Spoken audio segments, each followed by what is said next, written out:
Assalamualaikum warahmatullahi wabarakatuh. Waalaikumsalam warahmatullahi wabarakatuh.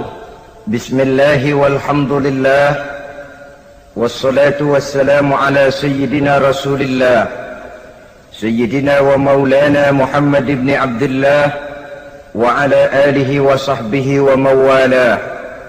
أما بعد سبحانك لا علم لنا إلا ما علمتنا إنك أنت العليم الحكيم لا حول ولا قوة إلا بالله العلي العظيم. Saudara-saudara kaum muslimin rahimakumullah, satu-satunya manusia yang dalam Al-Quran sudah mendapat jaminan ampun dari seluruh dosa yang pernah dikerjakan cuma Rasulullah orangnya. Quran yang menjanjikan liyaghfira lakallahu ma taqaddama min dzambika wa ma ta'akhkhar. Wahai Muhammad, dosamu yang dahulu, dosamu yang sekarang, dosamu yang akan datang kalau memang ada, seluruhnya sudah mendapat jaminan ampun dari Allah Subhanahu wa ta'ala. Orang yang nyata-nyata sudah mendapat jaminan ampun dari segala dosa ini, ibadahnya luar biasa. Luar biasa bagaimana? Sejarah menceritakan beliau kalau sholat malam sampai bengkak kakinya karena rajin sujud. Aisyah menceritakan, satu malam selesai sholat isya saya akan tidur. Saya lihat suami saya sedang sholat, maka saya pun tidur.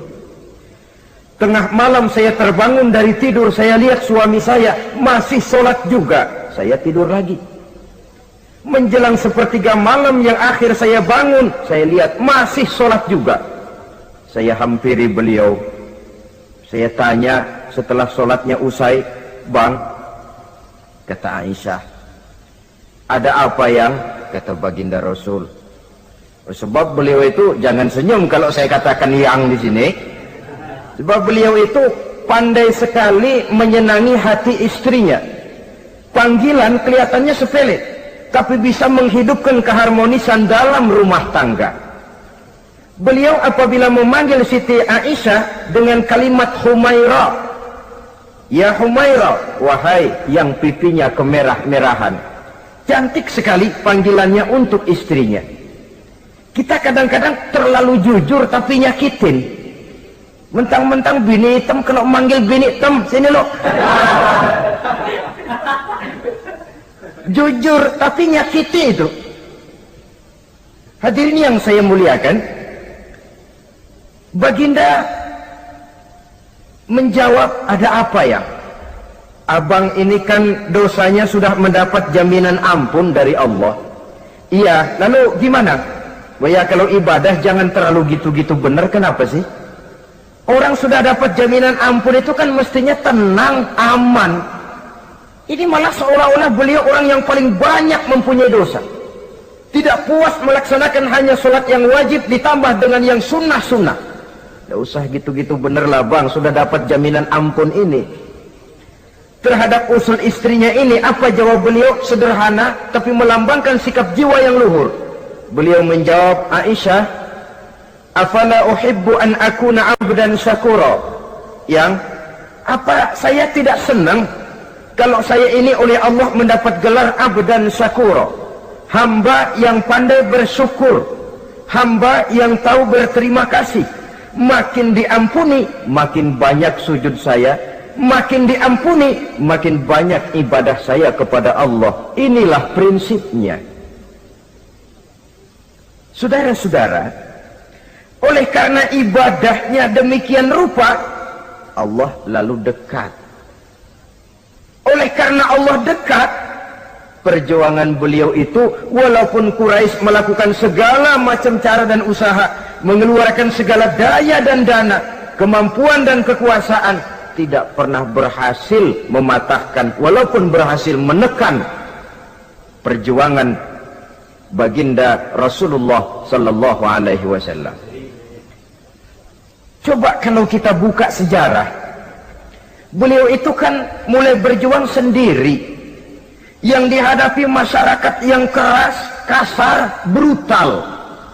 14 abad yang lalu, semenanjung Arabia terkenal sebagai masyarakat yang jahiliyah, di mana maksiat dan munkarat merajalela. Sembahan adalah berhala. Anak perempuan lahir dibunuh hidup-hidup. Itu zaman dulu, zaman sekarang pun tidak jauh bedanya. Malah kalau zaman dulu dikubur hidup-hidup, sekarang sebelum lahir sudah dibunuh. Yang namanya abortus itu. Kadang-kadang aneh, kita mengadakan operasi bersih, dilarang buang sampah sembarangan. Kalau sudah buang sampah saja tidak boleh sembarangan, tahu-tahu zaman sekarang ini bayi dibuang di tempat sampah. Bukan lagi kertas, bukan lagi kardus, bayi dibuang di comberan. Kan lebih sadis sebenarnya dari jahiliyah 14 abad yang lalu. Judi di zaman dulu 14 abad yang lalu merajalela, menyentuh segala lapisan masyarakat. Di zaman sekarang pun judi tidak kurang hebatnya, cuma tentu dengan bahasa yang lain. Apalagi di zaman sekarang orang pandai menghaluskan bahasa, mensamarkan istilah. Judi disebut sumbangan umpamanya, sehingga orang lalu tidak terasa bermain judi, terasanya ikut nyumbang. Itu sekedar istilah yang merangsang orang sebenarnya. Masyarakat yang semacam ini yang dihadapi oleh baginda Rasul. Diangkat jadi Rasul umur 40 tahun lalu mulai berjuang. Mula-mula secara sembunyi dakwahnya itu. Dari pintu ke pintu, dari rumah ke rumah, dari orang ke orang. Hasilnya 3 tahun gerilya berdakwah, dapat pengikut tidak lebih 11 orang. Sudah tidak digaji, tidak dapat beras, hidup pun miskin. 3 tahun dakwah dapat pengikut 11 orang. Ustadz mana zaman sekarang yang masih mau ngajar? Kalau 3 tahun buka pengajian yang ngaji cuma 11, bubar. Kiai mana yang masih mau buka pondok kalau 3 tahun buka pesantren santrinya cuma 11? Pemimpin mana yang masih mau kampanye kalau 3 tahun kampanye dapat pemilih cuma 11? Bangkrut. Tapi tidak dengan Rasul. 3 tahun berlalu, turun perintah fasda bima tu'mar. Tidak usah berdakwah secara sembunyi, Muhammad sampaikan saja Islam secara terbuka. Mulailah beliau berdakwah secara terbuka, terang-terangan. Mula-mula Quraisy dikumpulkan dekat Ka'bah. Kumpulah Abu Jahal, Abu Lahab, Abu Sufyan dan gembong-gembong Quraisy. Di sana buat pertama kali secara terbuka baginda Rasul pidato. Tuan-tuan Quraisy, apakah tuan-tuan percaya kepada saya? Percaya. Kenapa? Karena Anda Muhammad sejak kecil belum pernah bohong. Baik. Jikalau memang tuan-tuan percaya kepada saya, maka mulai hari ini saya serukan kepada tuan-tuan, ankizu anfusakum minan nar. Jaga, pelihara, lindungi dan selamatkan diri tuan dari neraka. Tinggalkan segala macam berhala, jauhi Latta, Uzza, Manat dan Hubal.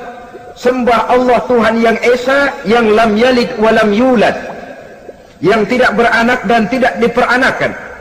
Ini dakwah pertama yang beliau sampaikan.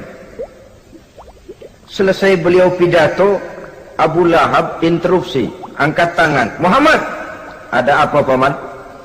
Alihaza jama'tana? Cuma untuk dengar ocehan kayak begini kami dikumpulkan di sini. Tabban laka ya Muhammad. Kalau bahasa kasarnya mau mampus kamu Muhammad. Nabi tidak jawab, Allah yang jawab. Tabbat yada abi lahabi wa tab, ma aghna anhu maluhu wa ma kasab. Bukan Muhammad yang celaka, Abu Lahab lah yang kelak akan menemui kecelakaan. Dakwah terus berlangsung. Ketika dakwah secara terbuka sudah dimulai, hambatan dan tantangan mulai datang.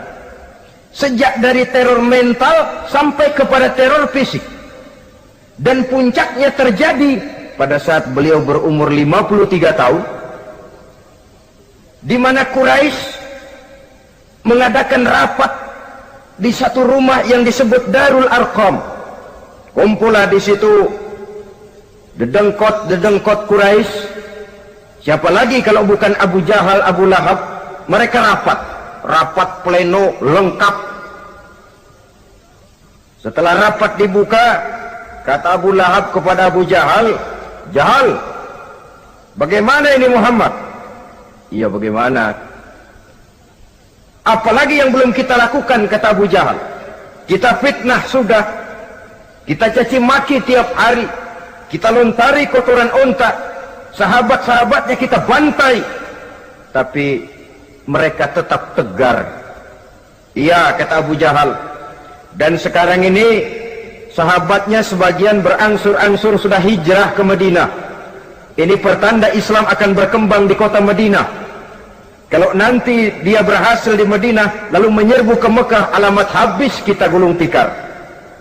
"Makanya," kata Abu Jahal, "makanya apa? Makanya dari dulu juga saya bilang, kempesin aja itu." Jadi kalau bahasa okemnya kan begitu toh. "Bunuh saja Muhammad, bunuh." "Iya, soal bunuh sih gampang," kata Abu Lahab. "Tapi Muhammad kan tidak keluar dari batu. Dia punya keluarga, sanak famili dan handai tolan. Kalau keluarganya menuntut balas bagaimana ini?" "Gampang. Kita kan banyak punya suku. Tiap-tiap suku kan punya juara, tukang-tukang pukul. Sewa saja, tiap suku ambil tukang pukulnya, kita kepung rumah Muhammad, bunuh sama-sama. Kalau keluarganya akan menuntut balas, dia akan berhadapan dengan seluruh suku yang ada di semenanjung Arabia ini. Bagaimana, setuju?" "Setuju." "Nah, udah. Kapan kita bunuh Muhammad?" "Kapan lagi, tidak usah buang waktu. Besok malam." "Ya, besok malam kita bunuh Muhammad. Tapi awas, semua yang ikut rapat di sini, ingat baik-baik, ini rahasia negara. Besok malam kita akan membunuh Muhammad. Siapa yang berani membocorkan rahasia negara ini, supersip, dianggap menghambat program Quraisy. Itu nanti dijatuhi hukuman berat ya. Jaga rahasia baik-baik bahwa besok malam kita akan membunuh Muhammad. Sanggup?" "Sanggup." Rapat selesai. Hadirin boleh bubar ke rumah masing-masing. Pulang. Namanya manusia, bocor juga rahasia ini.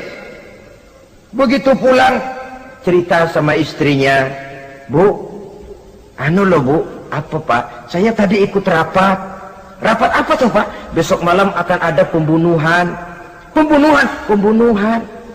"Siapa toh yang mau dibunuh?" "Muhammad." "Tapi jangan bilang-bilang ya, ini rahasia negara." "Ini rahasia negara Bu, jangan bilang-bilang." "Iya Pak, iya." Nah, besok pagi istrinya ngobrol sama tetangganya, "Mbak Ayu, tahu nggak?" "Apa toh?" "Nanti malam akan ada pembunuhan." "Siapa yang mau dibunuh?" "Muhammad." "Loh, sampean tahunya dari mana?" "Suami saya ikut rapat." "Tapi jangan bilang-bilang ya Bu ya, ini rahasia negara. Jangan bilang-bilang, nanti yang satu sampaikan lagi, jangan bilang-bilang, terus jangan bilang-bilang." Akhirnya berita tersebar, sehingga pagi hari itu sebagian besar penduduk Mekah sudah tahu kalau nanti malam akan ada pembunuhan. Maka lepas zuhur, Mekah itu mulai tegang.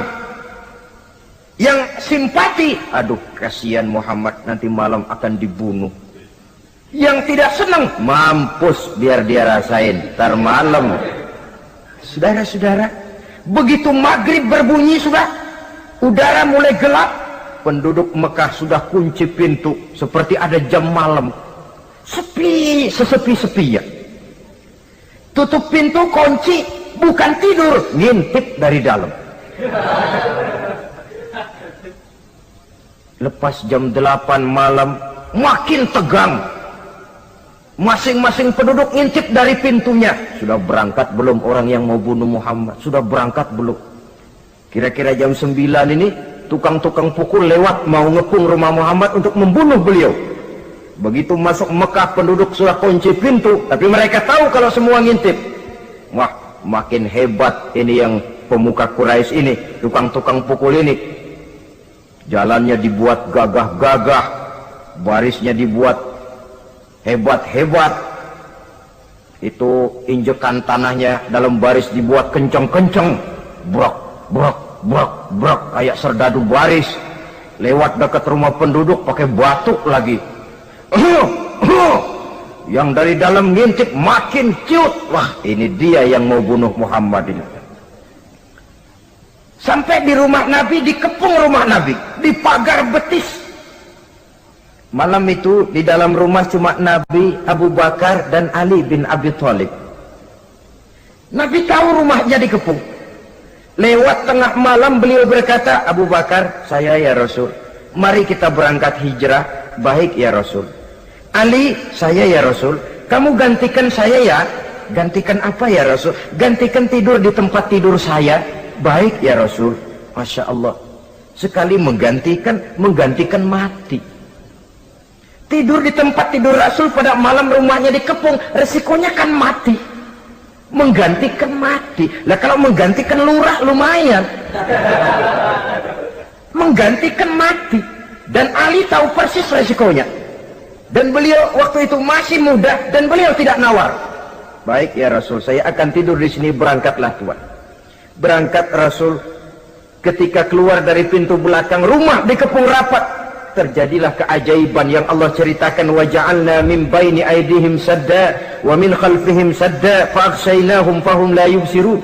Di muka, di belakang, di kiri, kanan dibuatkan dinding oleh Allah, dibutakan mereka tidak lihat kalau Muhammad keluar dari rumahnya.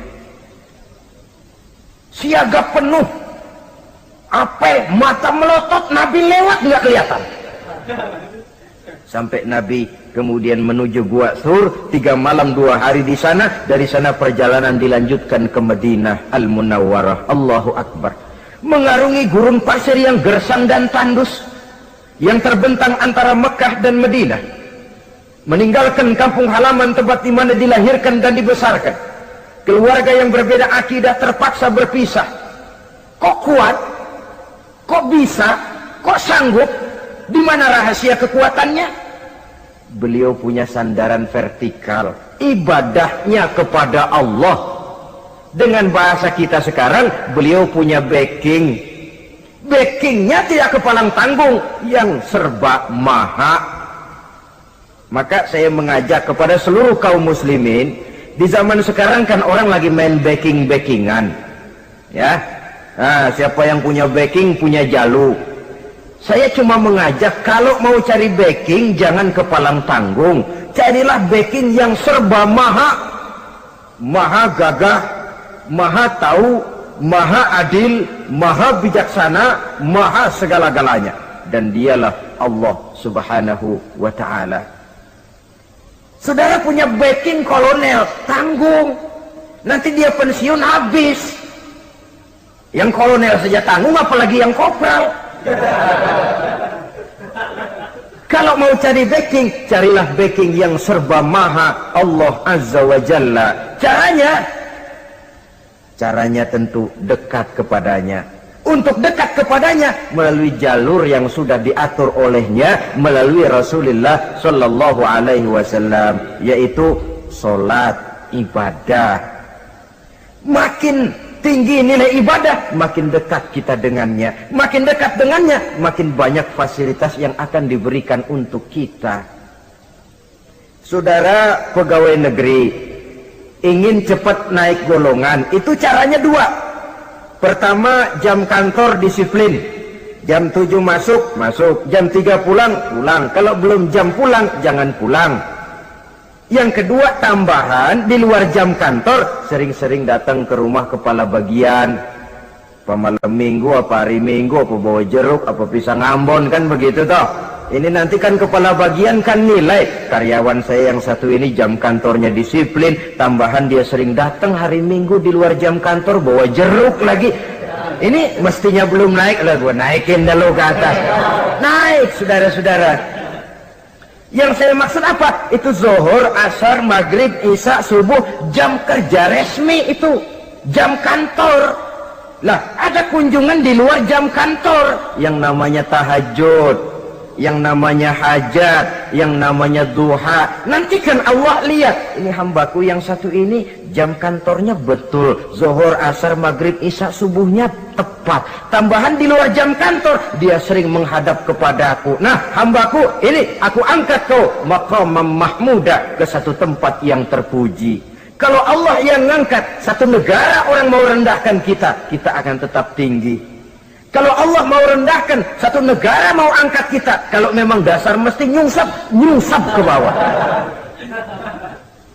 Inilah perlunya sandaran vertikal. Inilah perlunya kita mempunyai backing hanya kepada Allah. Pada waktunya orang akan sampai ke titik jenuh. Dalam kesunyian orang sering mempertanyakan eksistensi diri, mulai mempertanyakan hakikat keberadaannya di tengah kesibukan bisnisnya, di tengah kesibukan kerja dari rapat ke rapat, dari kantor ke kantor, dari tender ke tender. Orang akan sampai kepada titik jenuh. Dikala itu dia memerlukan ketenangan, dikala itu dia memerlukan kedamaian, dikala itu dia mencari eksistensi diri. Sebenarnya hidup ini mau apa sih? Cuma sekedar menjalani hal-hal yang rutin saja, pergi pagi pulang sore, peras keringat, banting tulang, atau ada tujuan yang lebih luhur daripada sekedar ini? Dikala itulah dia mulai mencari jalur untuk mendekatkan diri kepada Sang Pencipta. Dan tidak bisa ingin dekat dengan Allah, saudara, pakai aturan sendiri. Ingin dekat dengan gubernur harus ikut aturan yang ditetapkan oleh protokolnya gubernur. Ingin dekat dengan presiden, ya ikut jalur yang sudah disusun oleh protokolnya presiden. Ingin dekat dengan Allah, ya ikut jalur yang sudah diatur oleh Allah melalui Rasulnya. Apa itu? Ya diantaranya sholat, puasa, dan ketentuan-ketentuan ibadah yang lain. Tidak bisa dengan prinsip, yang penting kan hati baik, berjiwa bersih, akhlak luhur, tidak usah sholat kalau hati baik sudah dekat dengan Allah. Oh, alangkah enaknya kalau begitu. Kalau dengan itu bisa dekat dengan Allah, rasanya Nabi Muhammad yang paling dulu berhenti sembahyang. Kenapa? Beliau orang yang hatinya paling baik. Beliau orang yang budinya paling luhur. Kalau budi luhur dan hati baik sudah menjamin untuk dekat dengan Allah, Nabi dulu berhenti sholat. Nyatanya tidak. Beliau orang yang berbudi luhur, berakhlak baik, entoh ibadahnya demikian rupa. Dan beliau adalah standar untuk kita jadikan contoh dalam mengamalkan ajaran-ajaran agama di kehidupan kita ini. Saudara, itu tadi sepertiga waktu beliau untuk ibadah, untuk Allah. Sepertiga yang kedua dari waktu beliau adalah untuk tugas. Dalam hal ini, sebagai seorang Rasul, menyampaikan risalah Islam berhadapan dengan umat. Yang jadi soal ialah, apa modal utama beliau di dalam melaksanakan tugas? Dan ini nanti sebagai cerminan buat kita. Modal utamanya pertama adalah keteladanan, dan yang kedua adalah akhlak. Sekarang ini kita hampir nyaris mengalami berbagai macam krisis. Yang paling santer kita dengar adalah krisis wibawa. Ada pak guru dicegat muridnya di jalanan, dipukulin karena nggak naik kelas katanya. Nampaknya guru nggak lagi berwibawa. Di satu pihak mungkin karena si guru tidak bisa digugu dan ditiru, di lain pihak juga murid tidak lagi mengenal arti rasa hormat kepada pak guru. Nah, kenapa krisis wibawa timbul? Karena tidak ada keteladanan. Adapun Rasul, wibawa beliau timbul di tengah umat karena keteladanan ini. Apapun yang beliau ajarkan kepada umat, beliau adalah pelaksana pertama. Dengan kata lain, satunya kata dan perbuatan. Ini yang sangat diperlukan di zaman kita sekarang. Bukan cuma sekedar simposium, muktamar, kongres, rapat besar dengan keputusan bertumpuk-tumpuk kertas di atas meja, tetapi tidak pernah terrealisir dalam kehidupan. Yang kita perlukan adalah satunya kata dan perbuatan, bahwa kalau itu yang diucapkan, itu yang diterapkan. Kalau itu yang diteorikan, itu yang dikerjakan. Keteladanan. Yang kedua, rahasia sukses beliau dalam melaksanakan tugas berhadapan dengan umat, akhlak. Beliau tidak menyampaikan Islam ini dengan kekerasan, tidak juga dengan bujuk rayu harta, tidak pula dengan menakut-nakuti orang. Belum pernah kita baca dalam sejarah beliau teriak-teriak, awas yang tidak masuk Islam dipecat jadi orang Arab. Tidak. Atau dengan bujuk rayu, ayo siapa masuk Islam super mie 2 bungkus? Tidak. Sebab kebenaran tidak bisa dipupuk dengan materi. Kebenaran adalah soal keyakinan, dan keyakinan adalah soal batin. Orang yang beragama karena tertarik kepada supermi, orang yang beragama karena tertarik kepada pakaian, kepada obat-obatan, nilai imannya dipupuk dengan materi. Dan usaha seperti itu sama saja dengan menegakkan benang basah. Dia percaya kepada sesuatu yang dia tidak mengerti. Dia yakin kepada sesuatu yang dia tidak tahu apa bentuk yang dia yakini itu. Alangkah malang dan kasihannya orang yang beragama seperti ini. Tidak demikian dengan Rasul. Islam ini adalah satu keyakinan. Keyakinan terhadap kebenaran hanya bisa ditegakkan dalam nurani manusia yang paling mendasar. Karena itu dia tidak bisa dipaksakan. Dan itu pula sebabnya Quran punya prinsip la ikraha fid din. Tidak ada paksaan dalam beragama. Mau Islam silakan, tidak mau Islam silakan. Allah tidak memaksa. Tapi ayat ini jangan disalah pakai. Tidak pernah sholat, ditanya orang, kamu kan Islam kok tidak sholat? La ikraha fid din dong. Salah pakai. Yang tidak ada paksaan dalam beragama itu untuk orang di luar Islam. Kepada tuan-tuan di luar Islam, la ikraha fid din, tidak ada paksaan masuk Islam. Tapi kalau sudah masuk ke dalam Islam, maka berlaku peraturan Islam. Contohnya begini saja, tidak ada paksaan masuk ke rumah saya. Tuh. Mau masuk silahkan, tidak mau masuk tidak ada urusan. Tapi sekali saudara masuk ke rumah saya, saudara harus ikut tata tertib yang ada di dalam rumah saya. Kira-kira beragama itu begitu. Tidak ada paksaan masuk Islam. Tapi sekali saudara masuk Islam, maka berlaku peraturan Islam untuk kehidupan saudara. Jadi la ikraha fid din ini buat orang di luar garis. Allah tidak maksa-maksa orang mau masuk Islam, mau tidak, silahkan saja. Tapi ketika orang mendapat hidayah masuk ke dalam Islam, peraturan Islam berlaku dalam kehidupannya. Saudara hadirin kaum muslimin rahimakumullah, akhlak. Mari kita lihat lebih jauh bagaimana sih akhlak beliau yang mulia itu. Allahu Akbar. Kalau orang berakhlak kepada teman itu sih biasa. Tapi berakhlak kepada musuh, ini yang luar biasa. Ini yang agaknya Allah saja memuji beliau. Wa innaka la'ala khuluqin azim. Engkau Muhammad benar-benar berada di atas budi pekerti yang luhur dan terpuji. Kalau saya baik kepada orang yang memang baik kepada saya, logis toh, wajar, memang harusnya.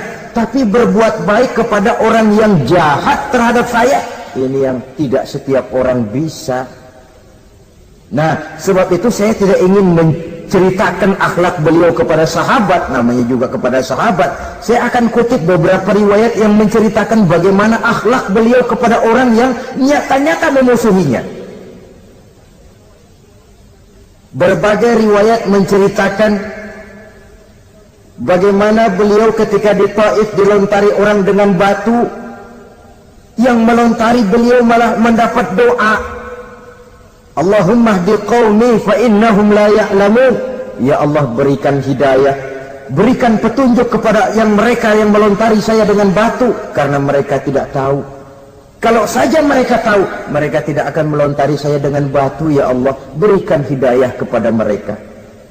Padahal ketika itu malaikat Jibril menawarkan jasa, Muhammad, kalau kamu mau orang yang melontari kau dengan batu itu hancur, saat ini juga saya angkat Jabal Uhud, saya timpakan mereka biar mati semua. Mau Muhammad? Jangan Jibril, mereka tidak tahu. Kalau saja mereka tahu, mereka tidak akan melontari saya dengan batu. Lebih baik doakan mereka supaya mendapat hidayah dari Allah. Dalam kondisi kepepet, dilontari dengan batu, malaikat Jibril datang menawarkan jasa. Beliau lebih memilih mendoakan orang yang berbuat jahat itu. Ya Allah, bukan main. Umumnya kita kan kalau lagi kepepet ada yang nolongin, girang bener. Andai kata kita yang jadi nabi disambitin orang, datang malaikat Jibril nawarin, bagaimana sikat? Habisin aja dah.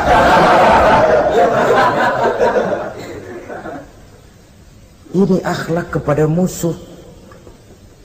Ketika beliau selesai sholat zuhur, istirahat, rebah-rebah, tidur-tiduran di bawah pohon kurma, datang orang kafir yang bernama Daksur yang sudah lama mengintip-ngintip, mencabut dan menghunus pedang. Muhammad, kalau ini saat saya tebas batang lehermu, siapa yang akan menolong engkau?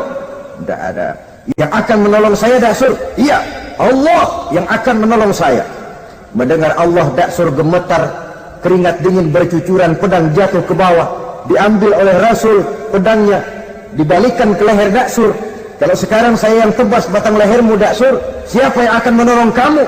Tidak ada ya Rasul, kecuali kalau kau mau memaafkan saya. Baik, ambillah kembali pedangmu, kau saya maafkan, dan jangan ulangi lagi perbuatan semacam ini. Lain saat beliau sedang tawaf,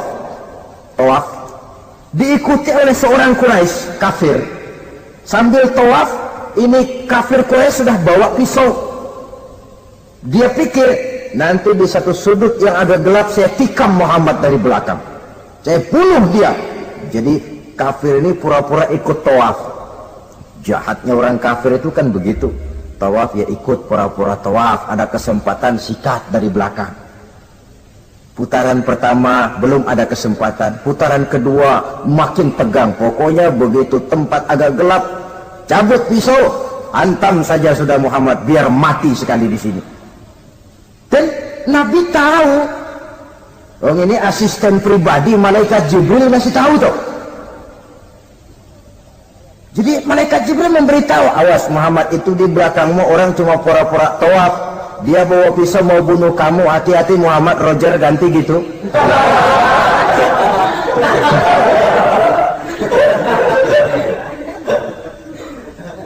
Tahu persis beliau. Sampai di satu sudut yang gelap, si kafir ini mencabut pisau. Nabi nengok ke belakang, menoleh Nabi. Begitu menoleh, Quraisy ini kan ketangkep basah, bahasa Arabnya yumsak mablul katanya, ketangkep basah, grogi, salah tingkah, garuk nggak gatel, kasihan melihatnya sudah. Ya namanya orang ketangkep basah itu, mau alasan apa? Nggak beralasan ya, harus merasa harus membela diri, gemetar nggak karu-karuan. Kata Nabi senyum. Mau apa, Mas? Ano Rasul, ini ano apa? Ano. Sudah, saya kan tahu kamu mau bunuh saya toh. Sudah, saya sudah tahu kok. Oh, kamu jangan pura-pura.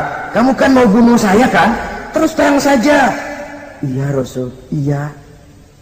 Sekarang gimana? Enggak berani Rasul, minta maaf saja.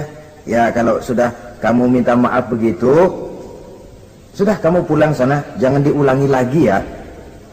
Begitu mudah beliau memaafkan orang yang nyata-nyata mau menghabisi nyawanya, sepanjang itu belum terwujud, sepanjang itu belum terbentuk dalam artian real. Sangat mudah beliau memaafkan orang. Saudara hadirin kaum muslimin rahimakumullah, pemaaf, lapang dada, toleransi, menghargai pendapat para sahabatnya, ini sederetan dari akhlak yang terpuji. Sehingga karena keluhuran akhlak inilah yang menyebabkan orang tertarik masuk ke dalam Islam.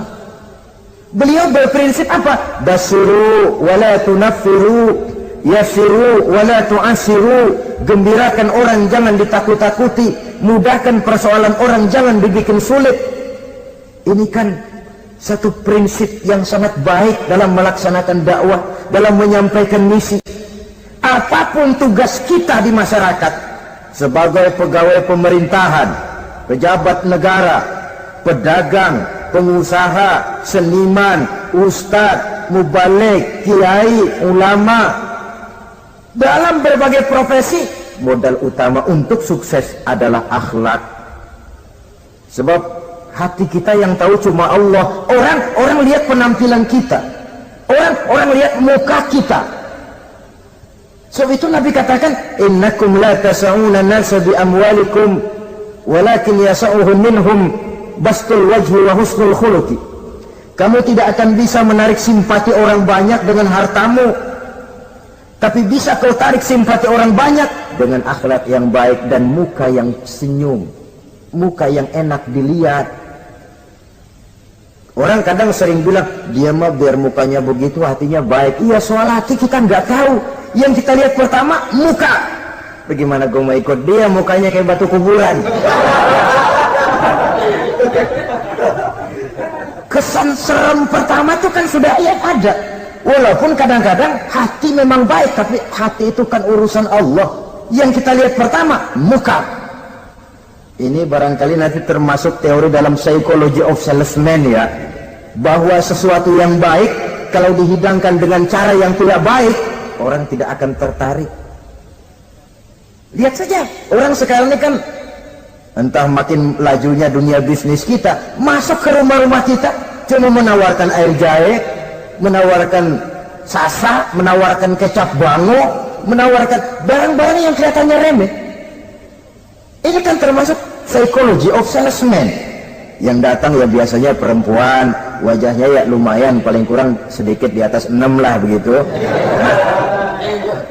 Lalu tutur katanya sopan, masuk ke rumah tidak sungkan, ada rasa familiar, rasa kekeluargaan, lalu datang. Taktik untuk menawarkan barang yang jadi merek dagangannya. Nah, Islam ini agama yang baik. Kalau disampaikan dengan cara yang tidak baik, sadis, memponis, orang akan lari dan jauh. Menyinggung, bukan menyentuh. Siapapun kalau tersinggung lari, tapi kalau tersentuh, dia akan mendekat. Apaan lo Islam bayang begitu? Mikirnya anakku sembayang diomelin, mendingan kagak sembayang sekalian ketahuan. Saudara hadirin yang saya muliakan, ini yang diberikan contoh oleh baginda Nabi. Apapun tugas kita, pedagang utamakan akhlak, petani utamakan akhlak, seniman utamakan akhlak, mubaligh utamakan akhlak, pejabat negara utamakan akhlak, pelayan dan pengabdi masyarakat utamakan akhlak. Saudara hadirin yang saya hormati, kaum muslimin yang berbahagia. Jadi untuk sukses di masyarakat, untuk sukses di tempat tugas, modal utama adalah akhlak. Dan ini yang dicantikan contoh dari Nabi kita Muhammad sallallahu alaihi wasallam. Sepertiga waktunya untuk tugas. Dalam menjalankan dan melaksanakan tugas sebagai seorang rasul, menyampaikan risalah Islam berhadapan dengan umat, modal utamanya adalah akhlak. Demikian juga kita di masyarakat. Dan akhlak itu memang harus dibiasakan sejak kita kecil, sehingga dengan demikian nilai-nilai yang baik akan terus terbawa sampai di hari tua kita. Saudara-saudara, rasanya kehancuran satu bangsa dimanapun di dunia ini selalu dimulai dengan kehancuran akhlak daripada bangsa itu sendiri. Dan kehancuran akhlak itu bisa saja terjadi di tengah kemakmuran ekonomi, di tengah maju dan canggihnya teknologi. Kapan? Apabila pegangan orang kepada agama sudah lemah dan rapuh. Kita tengok di negara-negara di sebelah barat kita, kemajuan teknologi yang tidak diimbangi dengan kuatnya pegangan orang kepada agama telah melahirkan budaya-budaya yang merendahkan martabat manusia. Lahirlah kebudayaan hippies, lahirlah kebudayaan nudis, hidup serba bosan dengan ini dan itu karena segalanya sudah dimiliki, rumah mentereng, jumlah kendaraan sejumlah keluarga, kapal pesiar di laut mewah, pesawat udara punya, setelah ini punya ini ada, semua ada, titik jenuh sampai. Mau apa semua ini? Akhirnya ingin hidup apa adanya, tidur di goa-goa, tidur di kaki-kaki gunung, tidur di hutan belantara, pakaian kumel. Itu hipis-hipis yang datang kemari, yang pakaiannya kumuh, tambelan, lepis belel, padahal di kantongnya cek, travel check, dolar. Lain hipis kita, emang benar-benar gembel.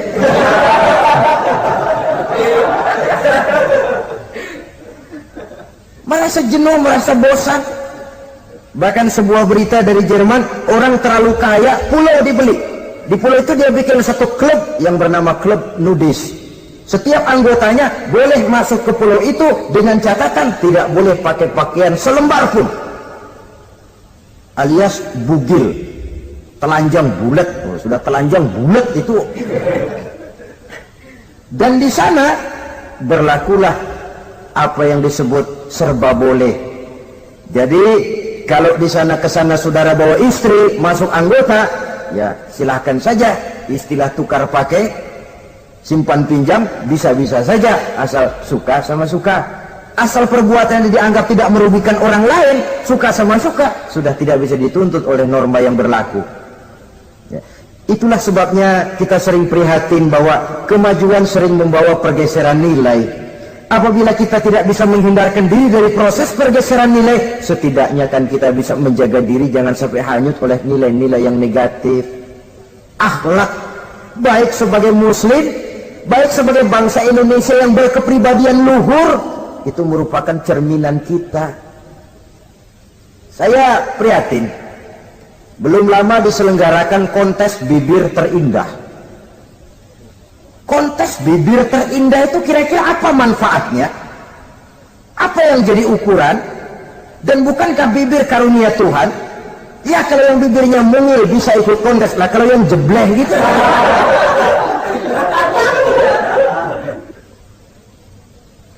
Kontes bibir terindah masih hangat dibicarakan orang. Sudah muncul lagi kontes betis terindah. Nah kalau sudah bicara soal betis ini, kan yang terbayang oleh kita kira-kira ukurannya apa? Yang diukur itu apanya ya? Ya tentu betisnya itu. Nah paling celaka kalau betis-betis yang ikut itu nanti jadi milik panitia semua kan.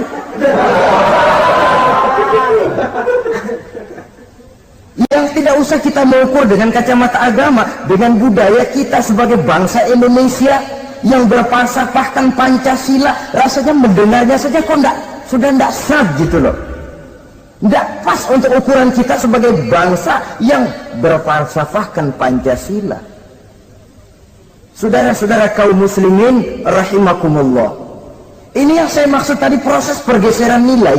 Andai kata kita tidak bisa menghindarkan diri dari hal yang semacam itu, setidaknya kita bisa menjaga diri jangan sampai hanyut ditelan proses pergeseran nilai.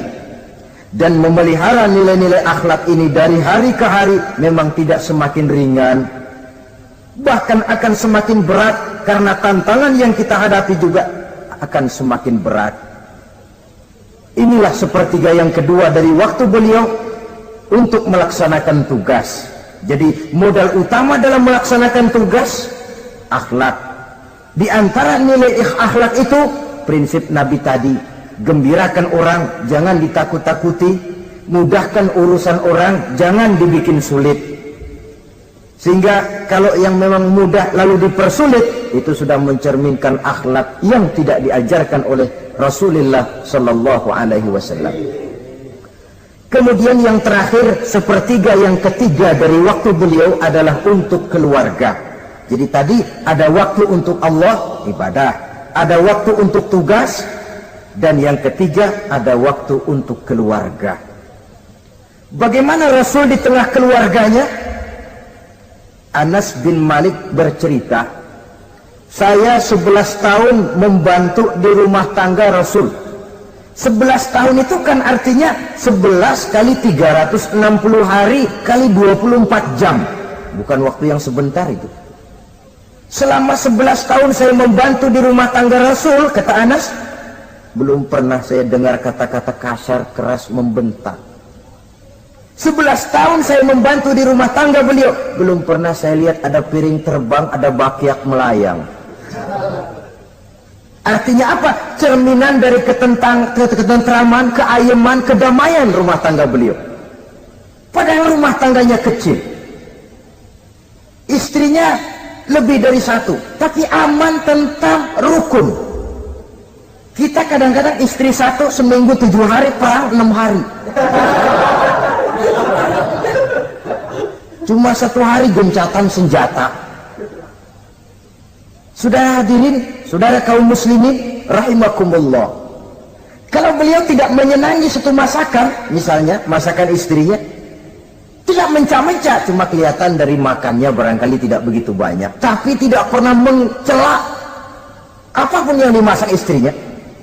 Senang ya dimakan, tidak senang ya dimakan karena menghargai lelah jerih payahnya istri.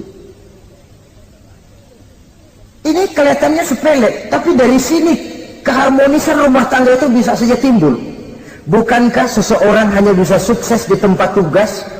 Jadi apapun dia, kalau berangkat dari ketentraman dan ketenangan di rumah tangga. Dan tidak ada orang bisa meraih sukses kalau dia berangkat dari rumah tangga yang berantakan. Itulah sebabnya ini sangat diperhatikan oleh baginda Rasul. Dari rumah yang kecil, dari tempat tidur yang sederhana, yang sebelah itu kain kasar, sebelah dipakai untuk tidur, sebelah dipakai untuk selimut. Jadi kasur merangkap selimut. Allahu Akbar. Tapi dari rumah tangga yang semacam itu keluar ucapan baiti jannati, rumah tanggaku laksana surga bagiku. Di mana sih rahasianya? Karena rumah tangga beliau didirikan di atas ajaran agama. Agama membuat suami istri tahu hak dan tahu kewajiban. Kalau kewajiban dilaksanakan, hak diberikan, akan timbul saling pengertian. Apabila ada pengertian, akan timbul ketenangan, dan ketenangan adalah tangga utama untuk mencapai rumah tangga bahagia. Apalah artinya?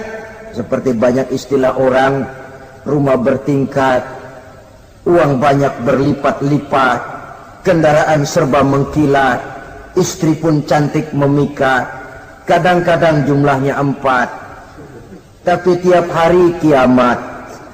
Tidak pernah ada ketenangan dan kedamaian di rumah itu. Saudara hadirin, lebih celaka lagi sudah rumah gubuk berantem melulu. Sudah kiamat itu, sudah kiamat. Jadi dengan adanya pelaksanaan kewajiban, pemberian hak, timbul pengertian. Pengertian membawa ketenangan. Suami keluar rumah, istri tenang di rumah. Suami meninggalkan istri pun hatinya tenang dan tentram, tidak uas-uas, tidak berpikiran nanti kalau saya lembur ini istri ngompreng, tidak. Si istri pun lega melepas suami karena ada keterbukaan. Ini kan menurut angket terakhir loh ya, yang diadakan oleh beberapa majalah di ibu kota ini, di ibu kota katanya, dari sejumlah laki-laki yang disebarkan angket, ternyata jika ada 3 laki-laki, 2 nyeleweng. Jadi angka penyelewengan itu 2/3 dari jumlah laki-laki itu menyeleweng katanya. Ya mudah-mudahan yang kumpul di sini termasuk 1/3 yang nggak nyeleweng itulah.